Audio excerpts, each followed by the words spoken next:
You have, is it a theory, or you just don't believe the government account of what happened on 9/11? I just had questions. Yeah. I had a lot of questions, and the forum I chose to voice those questions in is the Alex Jones radio show, and just because he's a guy that I've been a fan of and followed for a lot of years, and you know, I got attacked. I mean, there were a lot of hit pieces, and the reaction was people get very mad when celebrities have opinions. No, I understand. Yeah. I understand. I know he's not qualified. He doesn't. You know, he's just who the hell is he to have an opinion about something so horrible? Why don't you keep your opinions to yourself?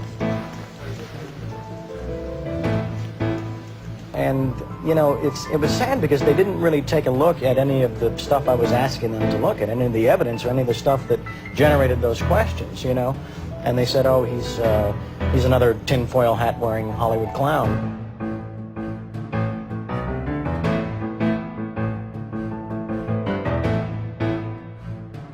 Could you cite one thing that's untrue that Alex says? He believes the U.S. government caused 9/11. I think that would be my begin number one on the list. All of these people, they have these conspiracy theories, what I deem conspiracy theories. They have other words for them.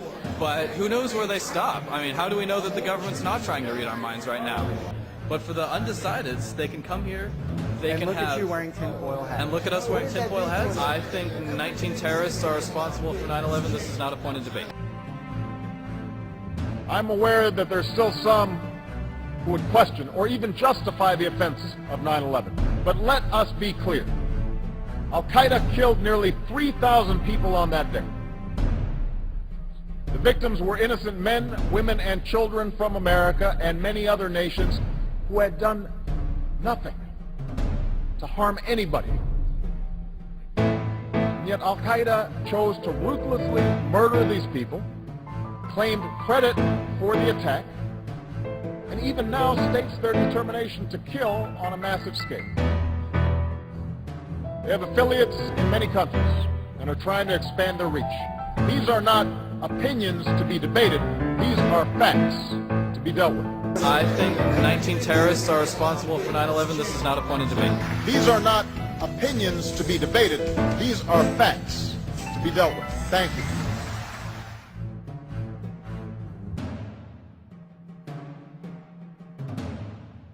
Charlie, specifically, I was talking to you during the break. You want to issue the challenge. Go ahead. Let's do it.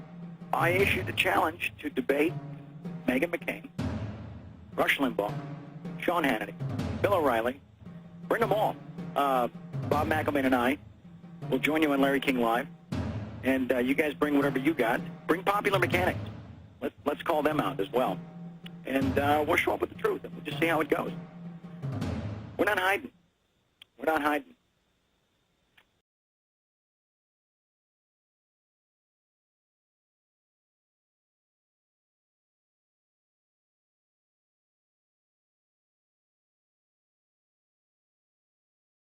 President Bush's redirection in Iraq is leading some Americans to ask themselves, just how did we get here? Less than a month after the attacks of September the 11th, America began its war on terror in Afghanistan and the hunt for Osama bin Laden. Tonight, KSLA News 12's Jeff Farrell takes a closer look at these origins and discovered something that's still conspicuously absent. The FBI's 10 Most Wanted poster reads, quote, Osama bin Laden is wanted in connection with the August 7, 1998 bombings of the United States embassies in Dar es Salaam, Tanzania, and Nairobi, Kenya. These attacks killed over 200 people. In addition, bin Laden is a suspect in other terrorist attacks throughout the world. It turns out, though, bin Laden has never been indicted for 9/11, and there's not a single mention of it directly in the FBI poster. Sheila Thorne in the FBI's New Orleans office told us, quote, the indictment could be superseded if necessary. In other words, 9/11 charges could be tacked on later for something many describe as the Pearl Harbor of our generation. As for why there is no mention at all of 9/11 in the FBI's 10 Most Wanted poster of Osama bin Laden, we wanted to get a comment from the White House as well. When we talked to a gentleman by the name of Blair Jones at the White House press office, he told us that we need to go back to justice, in other words, the FBI. We told him we wanted a separate comment, and he said, quote, we speak with one voice.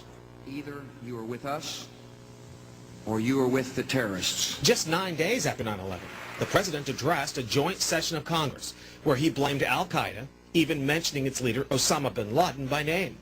Then came December 13, 2001, when the Pentagon released bin Laden's so-called confession video.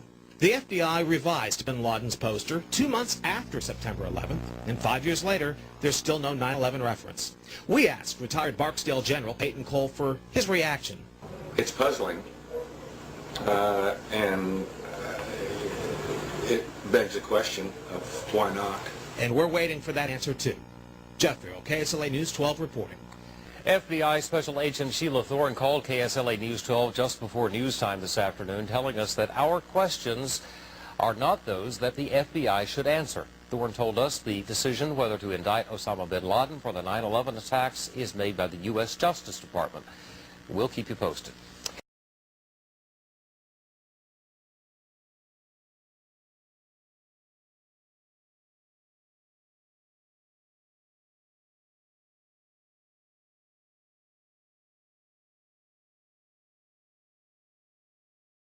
Sibel Edmonds, FBI translator, breaking her gag order. One of the other entries indicates, it says 911 for knowledge, and I'll just read it. It says, she claims that the FBI received information in April 2001 from a reliable Iranian intelligence asset that Osama bin Laden was planning attacks on 4 to 5 cities with planes. Some of the people were already in the country, and the attacks would happen in a few months. Did you make that claim? I took the language specialist, Farsi-speaking language specialist, the senior language specialist from the Iranian division, Farsi division in FBI Washington field office, who worked right next to me, to the 9/11 Commission and Inspector General's office, and he testified on this. He informed me and he showed me this translator, Behruz Sashar, and there are documents out there that he went to Inspector General's office. He gave them the documents, the translated documents on this Iranians.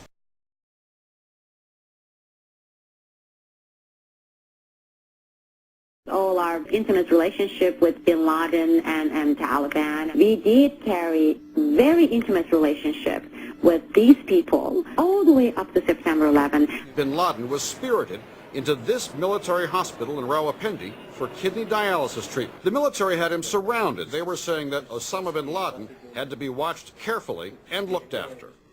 Did she seem credible to you? Did her story seem credible? Absolutely, she's credible. And the reason I feel she's very credible is because people within the FBI have corroborated a lot of her story.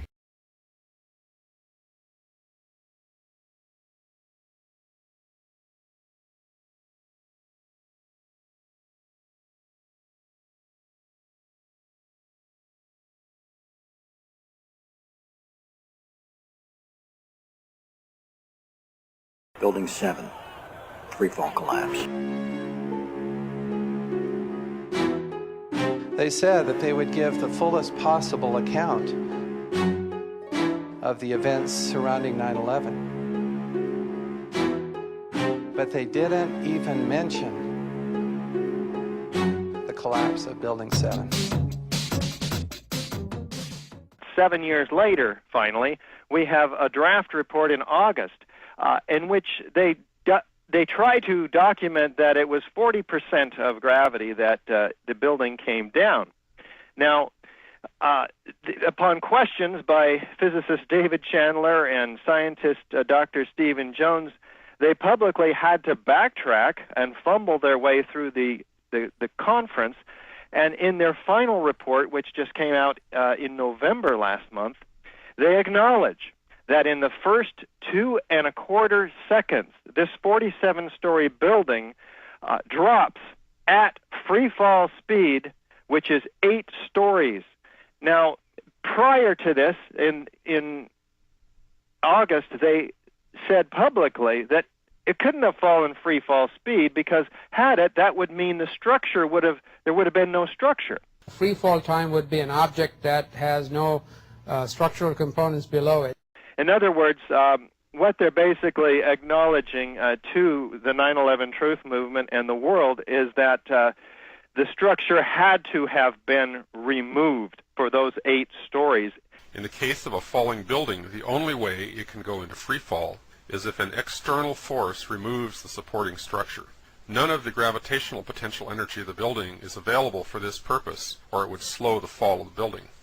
The fact of free fall by itself is strong evidence of explosive demolition. No tall building had ever collapsed primarily due to fire. But that's exactly what investigators believe happened to the 47-story World Trade Center Building 7 on September 11th. According to a 3-year comprehensive building and fire safety investigation just completed by the National Institute of Standards and Technology, or NIST. World Trade Center 7 collapsed because of fires.